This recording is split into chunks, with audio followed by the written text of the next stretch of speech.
Welcome to the Femme Fatal, a true crime podcast with an astrology twist. I'm your host, Stacey Dotson. Each week, I'll be joined by a guest host because this Femme Fatale prefers not to work alone. Welcome to the Femme Fatal. I'm joined again with my good friend, Kay, but this time we're going to mix it up. I'm going to tell the story and Kay's going to discuss the pop culture on this one. And there is a lot. Sorry, I picked this one, Kay. That's okay. There's some good stuff. Yes. So today we are talking about Bonnie Parker, the loyal outlaw. So the reason I kind of call her the loyal outlaw is not just because she loved a criminal, but because she built her entire identity around the passion, danger, and devotion. And she wasn't just simply a woman standing behind him. She became part of the gang. Bonnie Elizabeth Parker was born October 1st, 1910 in Rowena, Texas. And her story starts in a way that already feels a little tragic. Her father died when she was young, only about 4 years old. And, that loss changed the course of the family's life.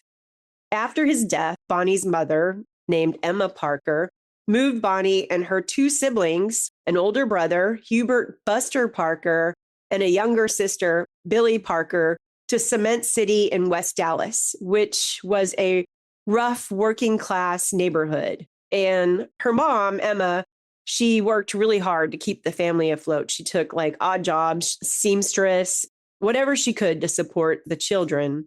So, they didn't come from a lot of money or glamour or anything. She came from hardship and loss and watching a mother try to hold a family together through sheer will, basically. So Bonnie obviously did not begin a life as an outlaw or troublemaker, right? And by most accounts, she was actually a good student. She loved school and loved reading, loved performing, and especially loved writing. And she had a flair for drama in the theatrical sense before she ever lived a dramatic life. Teachers described her as bright and expressive, and then friends remembered her as witty, emotional, romantic, and imaginative. She wrote poems and stories. And then at just 16 years old, she met and married Roy Thornton. What? Yeah. So she married a guy named Roy at 16. He was 18. So, it wasn't that far off, but still, that's young to get married. And Roy's important in this because he helps explain what Bonnie may have already been drawn to before Clyde ever entered the picture. So Roy was restless, unstable, and already moving in criminal circles. He had an arrest record and would eventually end up in prison for robbery. Their marriage fell apart quickly. He would disappear for stretches of time. He drifted and left Bonnie behind. What's so fascinating is that she never divorced him. And even after she became Bonnie of Bonnie and Clyde, she was still legally married to Roy. Oh, wow. Yeah. And then when she died, she was still wearing their wedding ring. Oh, wow. So she never married Clyde, but forever will they be linked? Well, yeah. Obviously, we're still talking about him. So, yeah, she was wearing their wedding ring from their marriage. And that says a lot about her because, she may have lived recklessly, but she was also sentimental. And again, I call her loyal, and I'll stop saying that too much. But even when something was broken, she didn't always let it go. And obviously later, the Clyde relationship, that's broken. So, okay, here comes the turning point. In 1930, Bonnie met Clyde Barrow in West Dallas at a mutual friend's house. Some versions say she was there helping care for a sick friend, and then Clyde arrived. And according to people who were there, the attraction was immediate. One friend later said that within minutes, they were completely absorbed in each other, and the two quickly became inseparable. So she's 20 at this time. How old is Clyde? So, yeah, he's about a year and a half older than her. Again, not too far off in her relationships. At this point, Roy was well out of the picture. Their marriage was over. He'd abandoned her, but it wasn't legally dissolved, as we discussed. So he's about a year and a half older than her when they meet, but he'd already been involved in theft, burglary, and car stealing. Well, he sounds very similar to Roy. She has a type. Yeah, she has a type. Yes, she definitely has a type. Only, Clyde never leaves her side. We'll get to that later. So, I mean, he had a rebellious streak, obviously, as well, and resentment towards authority. A lot of people said.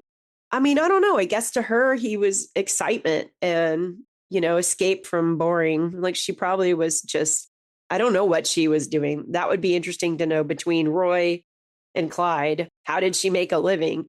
So their relationship formed fast and it formed under pressure. And not long after they met, Clyde was arrested and sent to prison. And so Bonnie visited him in prison. They stayed emotionally connected. And there's even stories that claim that she smuggled a gun into him, helping with an escape attempt that didn't obviously pan out. And the details vary depending on the source. How do you smuggle a gun into prison? Probably easier back then. I mean, Right, in the 1930s. Yeah, no metal detectors. no metal detectors. And like she probably wore it somewhere under her clothes and, Where men didn't feel comfort. Yeah, yeah. exactly. They're not going to pat you down there. Not patting you down in what did I say? 1930. 1930. But after his release, it changed him. It hardened him and he was tired of petty theft. He was like, we're going to do something deeper. So when he came back out, he was no longer interested in that and he upped his ante and his crimes. And again, Bonnie stayed by his side. Oof. This is really the emotional center of Bonnie Parker's story. She kept choosing to stay. And in the beginning, the crimes were small: stolen cars, burglaries, robberies, little stores and gas stations. But at this time, it was the Great Depression and banks had failed. Law enforcement, nobody trusted law enforcement. Criminals could be turned into public folk anti-heroes. And over time, Bonnie and Clyde became the emotional and symbolic center of the Barrow gang. And the gang included Clyde's brother, Buck, and Buck's wife, Blanche, and some others who they moved in and out of the group. They crossed state lines, robbed businesses, stole cars, ran from the police, and were linked to a growing trail of violence and death. And the states that they were primarily focused on were Texas and Louisiana, right? They went to Missouri too. Okay. Yeah, Oklahoma, Texas, Missouri, and Louisiana are the main ones. So they formed a gang. This is where Bonnie's public image really became bigger than reality. Newspaper photos showed her with guns, a cigar, leaning against stolen cars, like some Depression-era Femme Fatal. These photographs helped create the myth of Bonnie Parker as a glamorous, gunslinging outlaw queen. And some say she wasn't really as directly involved in the violence part as legend suggests, but once these photos spread, it was over. Bonnie Parker was no longer just a woman next to Clyde. She was, involved.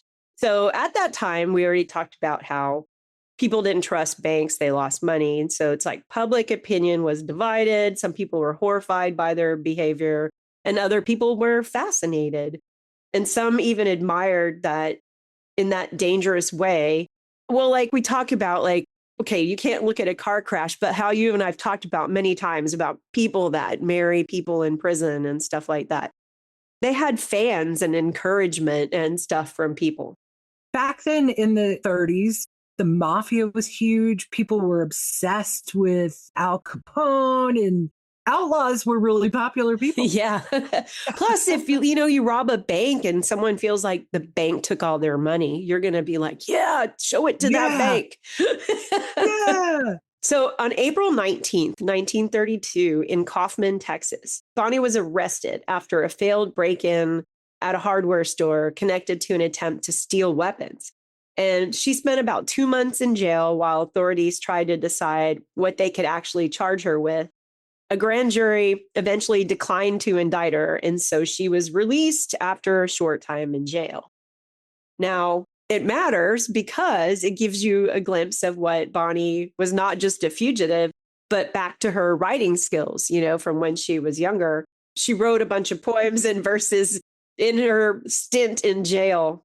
The best known one is called The Story of Bonnie and Clyde, and it's one of the eeriest artifacts in crime history because She sounds like someone narrating her own ending, before it happened, prophetic almost. And in it, she pushes back against the press and the way the public talked about them. But she also admits the story can only end one way. And some of the lines that people remember, the haunting lines, is they know the law always wins. They've been shot at before, but they do not ignore that death is the wages of sin. Someday they'll go down together and they'll bury them side by side. To few, it'll be grief. To the law, it'll be a relief, but it's death for Bonnie and Clyde. She really foreshadowed her future. She did. She had her prophecy, right? Here, I wanted to read a list of the crimes that they were charged with. According to what I found, there was a lot more, but this is sort of like a summary of the bigger ones. So from 1932 to 1934, Bonnie, Clyde, and the Barrow gang went on violent multi-state crime spree built on car thefts, armed robberies, jailbreaks, and murders. And their targets were usually small town banks, grocery stores, gas stations, and roadside businesses, not the giant banks. So we'll start April 19th, 1932. This is the one she was arrested for in Kaufman, Texas. It was a failed break-in at the hardware store where she was trying to steal weapons. And it's one of the clearest crimes that they can tie her to the gang. Like they know, it's not just, was she this? She was doing this. And was she the only one arrested in Kaufman? She was the only one in that arrested.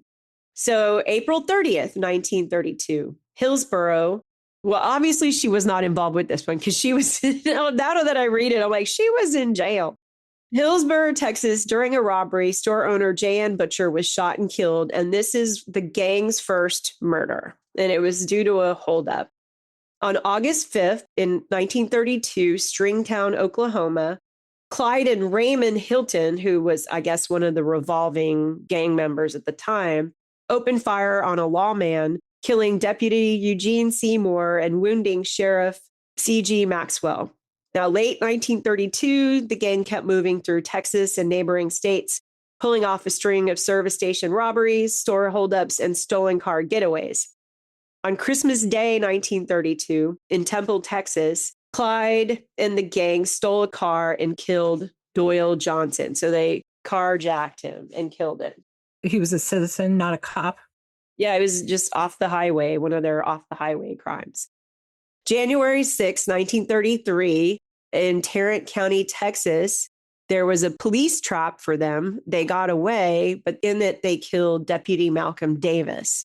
On April 13th, 1933, in Joplin, Missouri, this is one of their most famous shootouts. The gang killed Detective Harry McGinnis and Constable Wesley Harriman before escaping, and they left behind the now infamous Bonnie and Clyde photos. So that was one of the bigger, they really were trying to catch them. And so there was tons of traps until the last one, and they never worked. So now we're going to July 1933 in Platte City, Missouri. And it was at the Red Crown Tourist Court. Lawmen closed in after a trail of robberies and stolen cars, and a major gun battle followed, and they barely escaped. No one died in that one.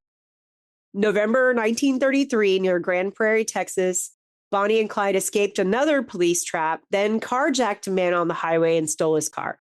On December 21st, 1933, in Shreveport, Louisiana, they robbed a private citizen and showed that basically their crimes were expanding beyond, anything to do with banks or stuff like that. They hit a private citizen. On January 16th, 1934, in East Tim Prison Farm, Texas, Clyde helped pull off a notorious Eastham prison break, arming inmates and helping them escape. During the breakout, prison officer Major Joe Crowson was killed.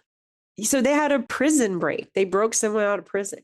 It makes you wonder, Clyde probably had a really bad experience in prison. Probably, I'm sure. He already had a wild street crime, petty crime side, but yeah, prison changed him, as I would imagine it would change anybody. April 1st, 1934, near Grapevine, Texas, Bonnie and Clyde were tied to the killing of Texas Highwayman Patrolman H.D. Murphy and also Edwin Brian Wheeler. On April 6, 1934, near Commerce, Oklahoma, the gang killed Constable Cal Campbell in another roadside encounter. And then by the end of all this, the Barrow gang had been linked to dozens of robberies, car thefts, a prison break, multiple kidnappings during escapes, and the deaths of law officers and civilians across several states. Wow. I know that's a crime spree, right? In 2 years. That is a crime spree for sure. And they would have hung or been put to death if they would have been captured. And the amazing thing is, how many did I say were traps and they got away? Okay, then comes the car accident.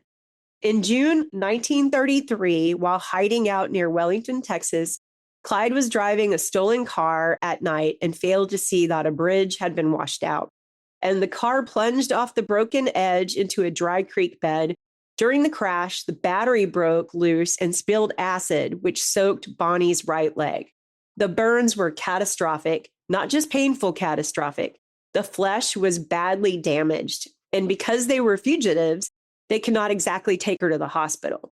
The gang had to treat them themselves, hiding out while she screamed through burns and infections and recovery that actually really never happened. After they had the bodies, apparently one leg was significantly smaller than the other where the acid had ate up the flesh. Wow. I did not know that. It's been a while since I've seen the Bonnie and Clyde movie, the 67 one with Beatty and Dunaway.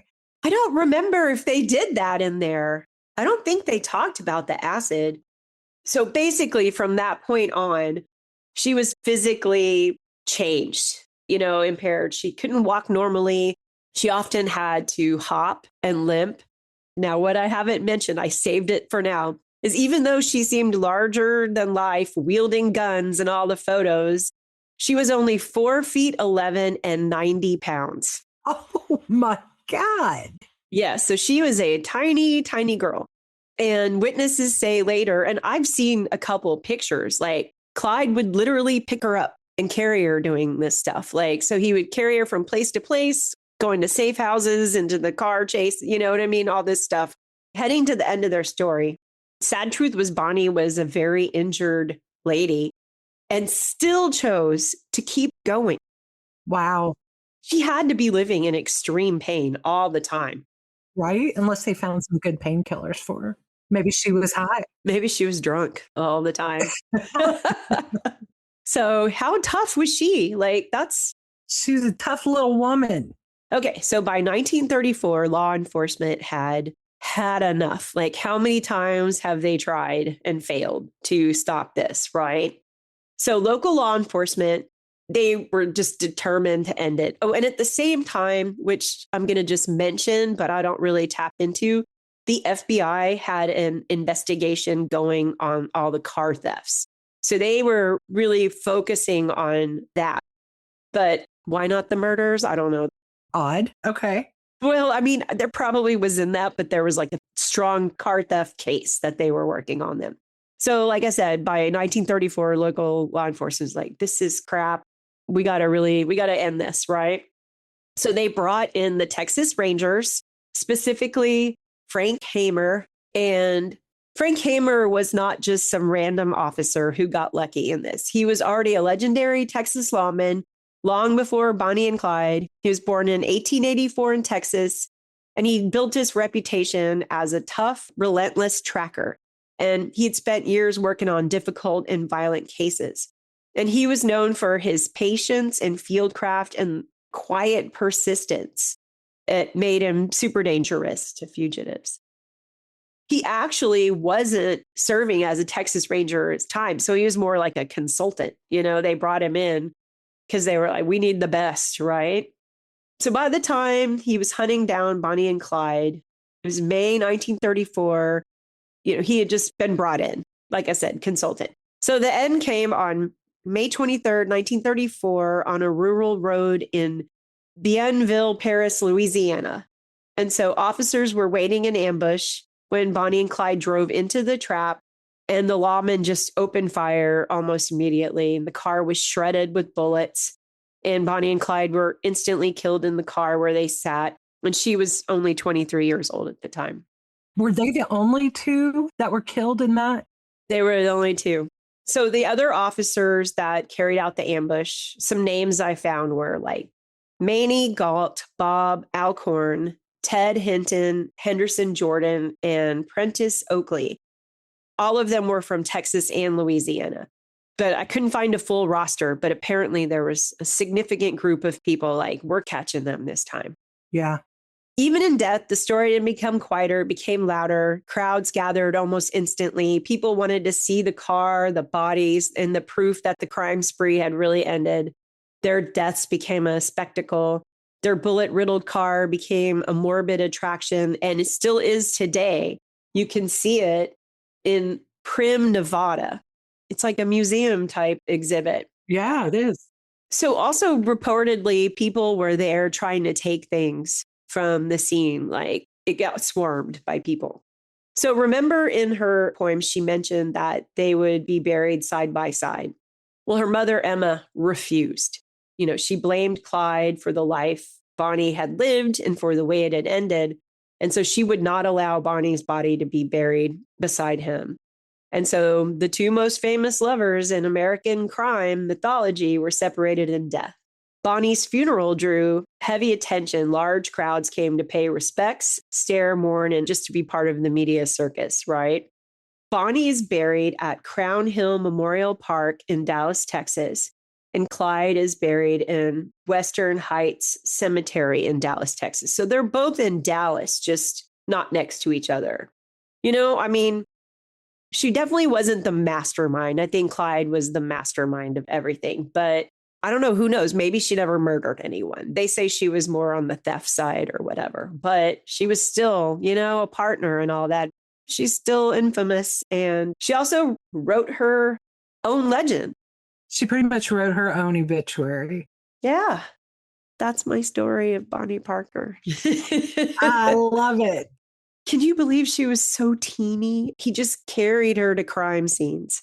She was a petite little flower of a girl, but pretty criminal mind. So, okay, would you like to know a little bit about pop culture? I would. You said that like like a weirdo. No, like Molly Shannon in the Sweaty Balls Kid. Yes, my calm NPR voice.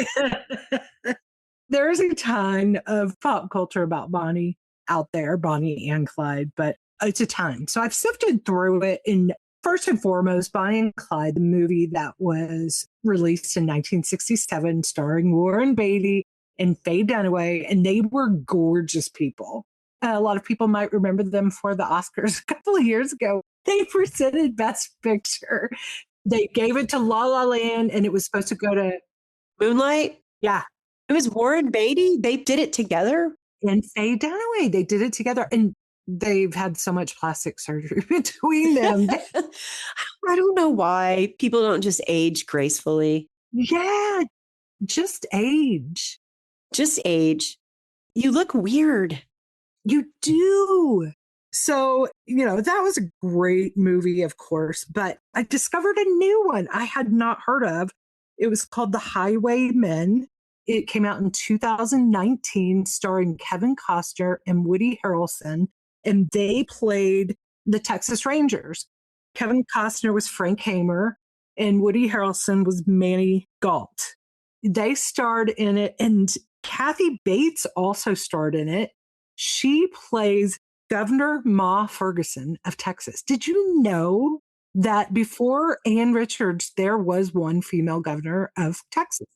I did not know this. Oh, he used to be so progressive. Right. And then reverted. And then progressed and then reverted back again. Poor Texas.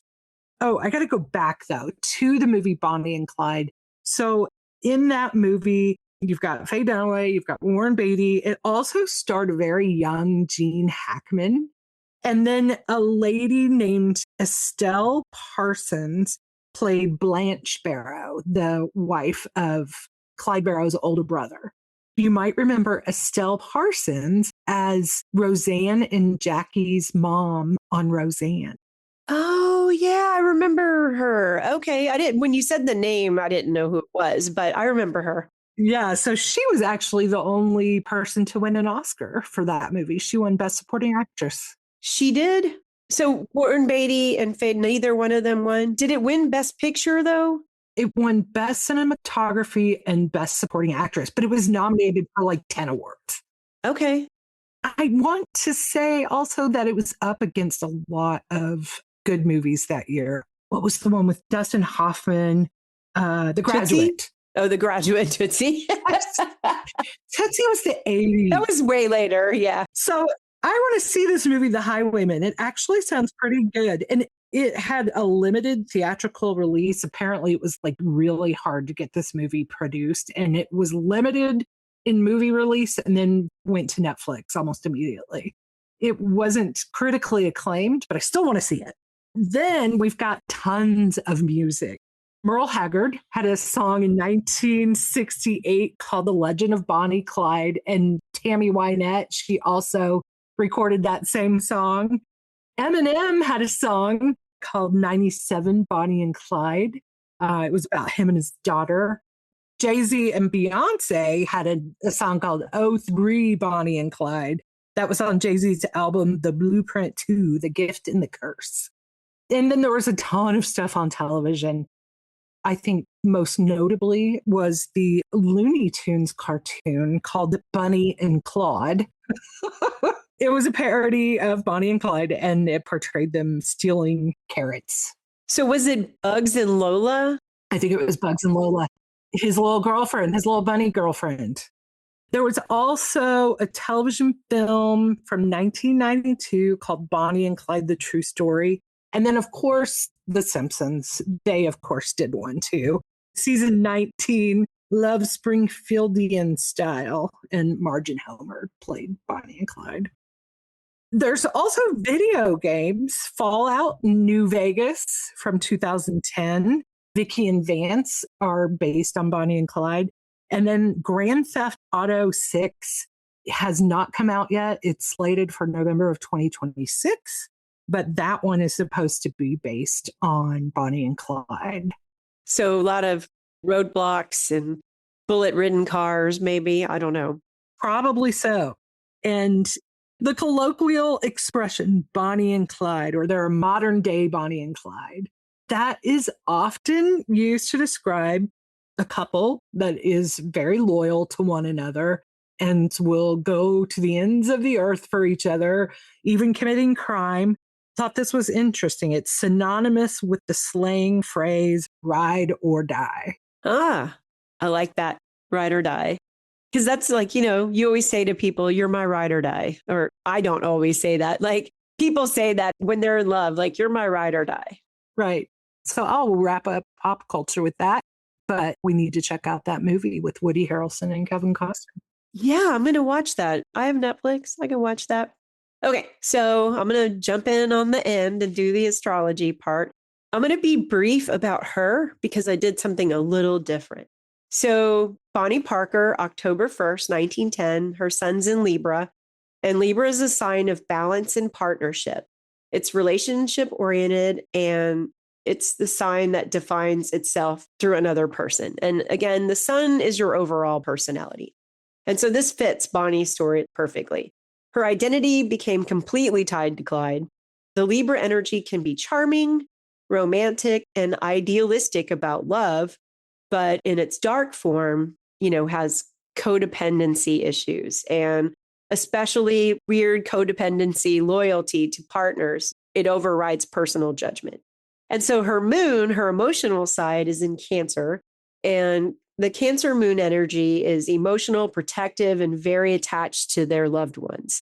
This placement can create intense loyalty to family or partners. And in Bonnie's case, her emotional attachment to Clyde was incredibly strong, as we know. And even when she was injured and could barely walk, she still remained on the run with him. I just realized on the run when she couldn't walk. Her Mars, her action planet, is in Scorpio. Scorpio's intense, fearless, and willing to operate in dangerous situations and environments. So, she was willing to go be in these situations for the person that she was loyal to. Okay, what I did differently is because they are so intertwined, even though like this is supposed to be her story, I did their love sign, their companion signs. I put that together. Bonnie was a Libra and Clyde was an Aries. These are polar opposite signs to one another on the karmic wheel of life, if you will.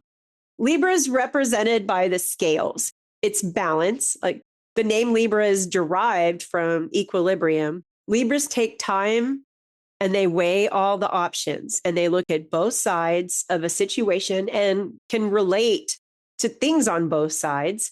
And exact opposite of Clyde, who's an Aries, he's reactionary and they act before weighing both sides. They only tend to analyze both sides in a situation afterwards. We're like, oh, what could I have done differently there? Right? And Aries men are also very possessive in love, and they find it really hard to resist the charms of the Libra woman, who's their sort of exact opposite. Her calm demeanor makes him try harder to win her, like possess.